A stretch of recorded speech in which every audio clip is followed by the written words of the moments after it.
আজকে তারা বিপ্লবের ফসল ভোগ করে তারা বিপ্লবকে অস্বীকার করছে, তারা জুলাইয়ের শহীদদেরকে অস্বীকার করছে, তারা শহীদ ওসমান হাদির যেই স্বপ্নের ইনসাফের বাংলাদেশ, সেই বাংলাদেশকে তারা আজকে অস্বীকার করছে। সে কারণে আমাদেরকে নতুনভাবে শপথবদ্ধ হতে হবে। আমরা কি পারবো? ইনশাআল্লাহ।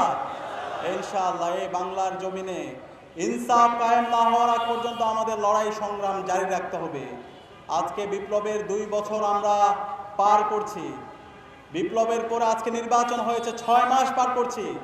নির্বাচনের মাধ্যমে আজকে যে সরকার হয়েছে, সেই সরকার এদেশের জনগণের সরকার না, এদেশের নাগরিকের সরকার না। আজকে এই সরকার হয়ে গেছে বিএনপির সরকার, আজকে এই সরকার হয়েছে সন্ত্রাসীদের সরকার।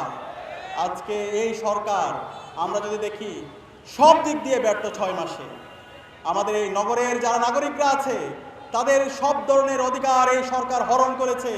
আজকে যদি আমরা রাস্তায় দেখি প্রত্যেকটা জায়গায় অব্যবস্থাপনা, এই ট্রাফিকের মাধ্যমে হাজার হাজার ঘন্টা আমাদের নষ্ট করছে। নগর নিয়ে তাদের কোনো ভাবনা নেই। নগরের অবৈধভাবে প্রশাসক বসিয়েছে, এই অবৈধ প্রশাসকের নগর নিয়ে তাদের কোনো ভাবনা নেই। অগণতান্ত্রিকভাবে তারা নাগরিকদের অধিকার হরণ করছে।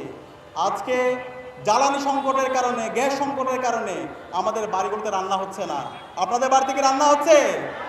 আজকে গ্যাস সংকট, জ্বালানি সংকট, আমরা আবার শুনতে পাচ্ছি এই দুর্নীতিবাজ সরকার, দুর্নীতির মাধ্যমে তারা আবার জ্বালানিকে নাকি দ্বিগুণ করবে, জ্বালানির দাম আবার তারা বাড়াবে। এই ধরনের অলরেডি আমরা শুনতে পেয়েছি তারা ইতিমধ্যে বাড়িয়েছে এবং গ্যাসের দামও তারা বাড়াবে।